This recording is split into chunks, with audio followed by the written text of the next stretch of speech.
बिहार में नई एनडीए सरकार के गठन के बाद कई मंत्री चर्चा में, लेकिन सबसे ज्यादा सुर्खियों में युवा मंत्री दीपक प्रकाश का नाम छाया हुआ है। शपथ लेने के कुछ ही घंटों के भीतर सोशल मीडिया पर उनकी लोकप्रियता बढ़ती चली गई। जीन शर्ट और क्रॉक्स पहनकर शपथ लेने वाले पूर्व केंद्रीय मंत्री उपेंद्र कुशवाहा के बेटे दीपक प्रकाश सोशल मीडिया पर जमकर ट्रोल हो रहे हैं। दिलचस्प बात यह है कि दीपक प्रकाश बिना चुनाव लड़े सीधा मंत्री बन गए। दरअसल गुरुवार को बिहार के मुख्यमंत्री के रूप में नीतीश कुमार ने 10वीं बार शपथ लिया। नीतीश कैबिनेट में 26 लोग शामिल हुए, जिसमें एक नाम ने सबको हैरान कर दिया। बिहार विधानमंडल के किसी भी सदन का सदस्य हुए बिना नीतीश कुमार की सरकार में दीपक प्रकाश ने मंत्री पद की शपथ ली। दीपक प्रकाश राज्यसभा सांसद और पूर्व केंद्रीय मंत्री उपेंद्र कुशवाहा के बेटे।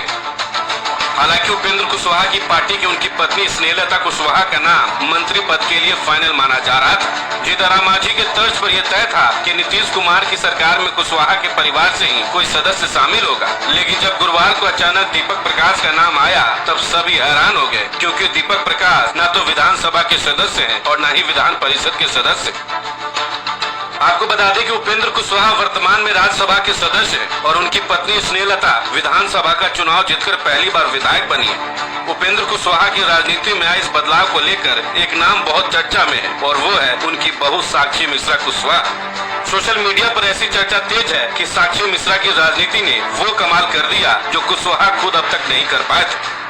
राजनीतिक मोल भाव में जीतन मांझी या चिराग पासवान से कम आगे जाने वाले उपेंद्र कुशवाहा ने इस बार ऐसा कर दिया जिसने बता दिया कि राजनीतिक महत्वाकांक्षा और राजनीतिक चाल में वो भी कम बड़े खिलाड़ी नहीं है।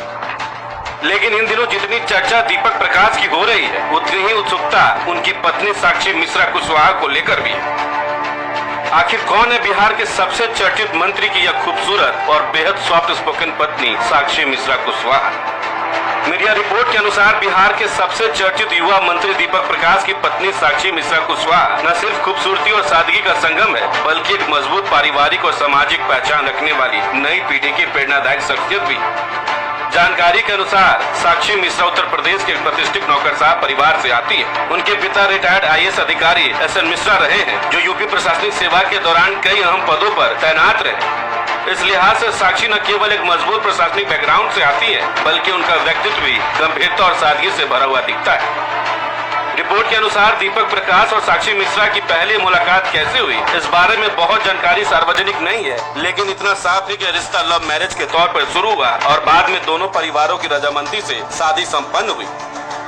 कुशवाहा फैमिली में साक्षी को बहू नहीं बल्कि बेटे के समान माना जाता है। साक्षी भले ही मॉडर्न एजुकेशन और बड़े अफसर परिवार से आती हो, लेकिन बिहार की पारंपरिक संस्कृति में ढलने का उनका तरीका लोगों को बहुत प्रभावित करता है। वह छठ, तीज, सावन और सत्यनारायण कथा जैसी पारिवारिक रस्म में पूरी श्रद्धा से शामिल होती हैं। सोशल मीडिया पर भी उनके कई पारंपरिक लुक वाली तस्वीरें वायरल होती रहती हैं। उपेंद्र कुशवाहा की बहू साक्षी मिश्रा कुशवाहा, जिनके बारे में कहा जाता है कि उन्होंने पिछले 2 सालों में राजनीतिक रूप से इतनी मेहनत और सूझबूझ दिखाई जो बड़े बड़े राजनीति के जानकार नहीं कर पाते। 2024 के लोकसभा चुनाव में साक्षी मिश्रा कुशवाहा ने अपने ससुर उपेंद्र कुशवाहा के चुनाव प्रचार में खुद को झोंक दिया। हालांकि काराकाट लोकसभा सीट पर निर्दलीय उम्मीदवार के रूप में भोजपुरी सुपरस्टार पवन सिंह की एंट्री ने उनके अरमानों पर पानी फेर दिया। लेकिन जब 2025 बिहार विधानसभा चुनाव आई तो साक्षी मिश्रा कुशवाहा ने उपेंद्र कुशवाहा को इस बात के लिए तैयार किया कि वो अंतिम समय तक बीजेपी के साथ मोल भाव करते रहे। नित्यानंद राय से लेकर धर्मेंद्र प्रधान तक कुशवाहा को मनाने में लगे रहे, लेकिन जब तक दिल्ली में अमित शाह से अंतिम सहमति नहीं मिली तब तक कुशवाहा ये राग अलापते रहे कि एनडीए में सब कुछ ठीक नहीं है। इस पूरे खेल के पीछे साक्षी मिश्रा कुशवाहा की चतुर सोच मानी जा रही थी। फिलहाल बिहार की राजनीति में साक्षी मिश्रा कुशवाहा एक ऐसा नाम जिसने बिना सीधे सत्ता में आए अपने परिवार को बिहार की राजनीति के केंद्र में ला खड़ा कर दिया। अब देखना यह है कि आने वाले दिनों में क्या साक्षी खुद भी कोई बड़ा चुनाव लड़ेगी या पर्दे के पीछे रखकर ही बिहार की सियासत में नई समीकरण बनाते रहेंगे। इस खबर को लेकर आपकी क्या राय है, हमें कमेंट्स में जरूर बताएं। बहुत बहुत शुक्रिया।